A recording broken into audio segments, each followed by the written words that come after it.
वही इस देश के मुसलमान हैं जिन्होंने 5 टन सोना इस देश को दिया। आप इस देश के मुसलमान को आतंकवादी उग्रवादी कहते हैं। ये वही मुसलमान है जिन्होंने इस देश को मिसाइल देने का काम किया, और आज आप उनके लिए इस प्रकार के शब्दों का इस्तेमाल कर रहे हैं। देश का मुसलमान अकेला नहीं है, इस देश के 3 भाई मुसलमान के साथ खड़े हैं।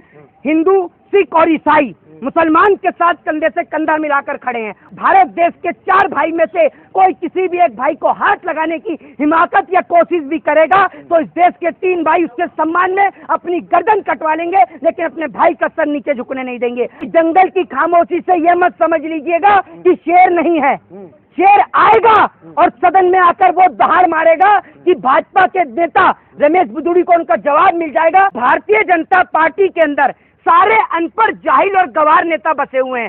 सड़क पर कुत्ते भौंकेंगे तो इस देश का एक पढ़ा लिखा व्यक्ति उन कुत्तों को चुप कराने का काम नहीं करेगा।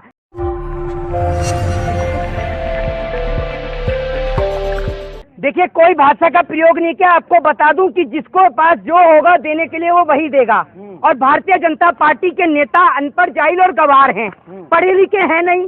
किस प्रकार के शब्दों का प्रयोग किया जाता है वो ये जानते नहीं है, इसीलिए जो उनके पास था उन्होंने वो दे दिया। लेकिन आप दानिश अली को देखिए कि उन्होंने कितना अच्छा इस बात को कंट्रोल किया कि वो बिना संसद की मर्यादा को तोड़े हुए, बिना संसद की गरिमा को तोड़े हुए वहां से बाहर चले जाते हैं। लेकिन कुछ लोग ये कह रहे हैं कि दानिश अली को जवाब देना चाहिए था। लेकिन मैं ये कहता हूं कि अगर सड़क पर कुत्ते भौंकेंगे तो इस देश का एक पढ़ा लिखा व्यक्ति उन कुत्तों को चुप कराने का काम नहीं करेगा, ये याद रखिएगा। शर्मा, वो सड़क नहीं, संसद है, पूरा देश का वहाँ पे दिल बसता है। वो मेरी बात सुन लीजिए। वो रो रहे हैं तो आम जनता की आवाज क्या उठाएंगे? नहीं, आम जनता की आवाज। हाँ? एक बात मुझे बताइए, हाँ? अगर वो वहाँ पर आतंकवादी, हाँ? उग्रवादी, हाँ? मुल्ला, कटमुल्ला जैसे शब्दों का प्रयोग कर रहे थे, हाँ? तो आप क्या चाहते हैं कि दानिश अली भी वैसे ही शब्दों का प्रयोग करें? सकते थे ना, दूसरे लहजे में जवाब नहीं दे सकते। नहीं, मेरी बात सुन लीजिए। बैठने से अच्छा जवाब देना चाहिए। मेरी बात तो सुन लीजिए। जिस पार्लियामेंट की आप बात कर रहे हैं, हाँ? उसमें विपक्ष के नेताओं को बोलने दिया जाता है।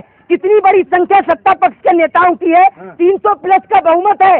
लेकिन एक बात ये बताता हूँ कि जंगल की खामोशी से यह मत समझ लीजिएगा कि शेर नहीं है, शेर आएगा और सदन में आकर वो दहाड़ मारेगा कि भाजपा के नेता रमेश बिधूड़ी को उनका जवाब मिल जाएगा, और इसी के साथ साथ उन तमाम नेताओं को जवाब मिलेगा जो इस देश के अंदर अभद्र टिप्पणी करने का काम करते हैं। और जिस देश के मुसलमानों को इन्होंने कल रमेश बिधूड़ी ने आतंकवादी, उग्रवादी कहने का काम किया, ये इस देश के वही मुसलमान हैं जिन्होंने इस देश के लिए, इस देश की आजादी के लिए अपना सर जो है वो तन से जुदा करवा दिया। ये वही इस देश के मुसलमान हैं जो बहादुर शाह जफर, जिन्होंने इस देश के लिए अपने बच्चों का सर कटवा के रंगून की जेल में रख दिया था। ये वही इस देश के मुसलमान हैं जिन्होंने 5 टन सोना इस देश को दिया।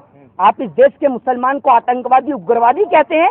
ये वही मुसलमान है जिन्होंने इस देश को मिसाइल देने का काम किया, और आज आप उनके लिए इस प्रकार के शब्दों का इस्तेमाल कर रहे हैं। अरे माना रमेश बिधूड़ी जी, आपकी पार्टी के अंदर जो मुसलमानों के खिलाफ जहर घोलता है उसको टिकट मिलती है, लेकिन इसका मतलब ये नहीं कि आप कहाँ बोल रहे हैं, आप इस गरिमा को भी भूल जाएं। आप संसद के पटल पर, वो संसद जिसे लोकतंत्र का मंदिर कहा जाता है, उस लोकतंत्र के मंदिर में आप खड़े होकर इस प्रकार के शब्दों का इस्तेमाल कर रहे हैं। ना आपके पास कोई मर्यादा है, ना आपके पास गरिमा है, और ना ही आपके पास संस्कार है। कि जिस तरीके से आज मैंने ट्विटर के हैंडल पर देखा कि रमेश बिधूड़ी ने अपने नाम के आगे गुज्जर लिख दिया है, देखा है ना आपने? तो आपको बता दूं कि गुज्जर समाज के लोगों ने ये लिखा है, मैं नीचे कमेंट पढ़ रहा था, ट्विटर के ट्वीट जब पढ़ रहा था तो उसमें यह लिख रखा है कि गुज्जर समाज कभी भी इस प्रकार की भाषा का प्रयोग करने वाले व्यक्ति को समर्थन नहीं देता है, क्योंकि गुज्जर समाज सदैव प्रेम और न्याय के लिए जाना जाता है। और ये देखकर मुझे बेहद अच्छा लगा कि आज कुंवर दानिश अली अकेले नहीं, उनके साथ पूरा देश खड़ा है। रमेश बिधूड़ी पे तो भाजपा एक्शन ले रही है ना। देखिए, मैं आपको एक बात बता देता हूँ, भाजपा एक्शन ले रही है। भाजपा किस तरीके का एक्शन ले रही है जरा ये तो बता दीजिए। किस तरीके का एक्शन लिया भाजपा ने, ये बताइए ना। बस कारण बताओ। नोटिस देकर जिस पार्लियामेंट से राघव चड्ढा को निष्कासित किया गया, जिस पार्लियामेंट से संजय सिंह को निष्कासित किया गया, आज आपको एक बात बता दूं कि उस पार्लियामेंट से रमेश बिधूड़ी को क्यों निष्कासित नहीं किया गया, जरा ये बताइए। कारण बताओ, नोटिस से क्या होगा? क्या होगा कारण बताओ, नोटिस से कोई मेरे को जवाब देगा क्या? जो मोदी जी उन पर कोई एक्शन लेंगे या साथ? अरे मोदी जी तो खुद ही ऐसे हैं, कहा था कि मैं मन से माफ नहीं करूंगा या ऐसा ही कुछ? अरे मोदी जी का काम ही यही है कि मन से माफ नहीं करूंगा। ठीक है, सुन लीजिए मेरी बात। मोदी जी ने क्या है, जिस शहीद हेमंत करकरे को अपमानित करने का काम साध्वी प्रज्ञा ने किया, उसको कहते हैं कि मैं दिल से माफ नहीं कर पाऊंगा। देश के प्रधानमंत्री स्वयं बोलते हैं बेटी बचाओ बेटी पटाओ। किसको आप दिल से माफ नहीं कर पाएंगे? इनकी पार्टी का एक नेता बेबी बीआरपी के नाचेलू छम छम छम मनोज तिवारी, वो एक शिक्षिका को अपमानित करने का काम करता है। इनकी पार्टी का एक नेता विधानसभा में पॉर्न वीडियो देखने का काम करता है। ये देश के इस बार की जो पार्लियामेंट में जो बीजेपी के नेता बैठे हैं ना, ये चीज रिकॉर्ड में लिख लीजिएगा कि ये सारे के सारे आधे से ज्यादा नेता जो हैं सब आपराधिक प्रवृत्ति के लोग हैं। एक व्यक्ति पढ़ा लिखा नहीं है। गृह मंत्री लॉ एंड ऑर्डर की बात कर रहे हैं, जो खुद तड़ी पार रहे हैं। इस देश में 6ठी फेल 7वीं फेल जो है वो शिक्षा मंत्री बन जाता है। ये देश चल रहा है या क्या चल रहा है, ये बताइए ना आप मुझे। वो प्रधानमंत्री नरेंद्र मोदी को सुन रहा, प्रधानमंत्री नरेंद्र मोदी ये कह रहे हैं कि जब मैंने चाय बेचनी शुरू करी तब मैं हिंदी सीखा। उससे पहले तुम अंग्रेज थे, उससे पहले तुम अंग्रेज थे क्या जो चाय बेचनी जब तुमने शुरू करी? लेकिन सवाल ये है कि पहले जो सड़क पे लोगों को मुसलमानों को कहा जाता है, मुल्ले कटुए भड़वे जो भी कहा जाता था, संसद में कहा जा रहा है वही शब्द को। क्या कहें? देश का मुसलमान अकेला नहीं है।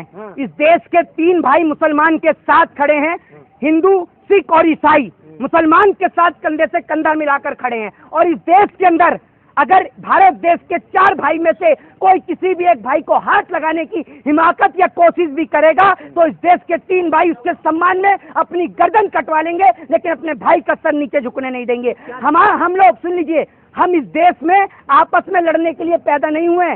हमने इस देश में जन्म लिया अपनी मातृभूमि का नाम रोशन करने के लिए, अपने ही देश के लोगों को आतंकवादी, पाकिस्तानी, खालिस्तानी ठहराने के लिए नहीं। ये याद रखिएगा। और इस देश के लिए हम सब कुछ कुर्बान कर सकते हैं अपना, लेकिन अगर आप हमारे देश के लोगों को लड़ाने का प्रयास करेंगे तो आपको हरगिज माफ नहीं किया जाएगा।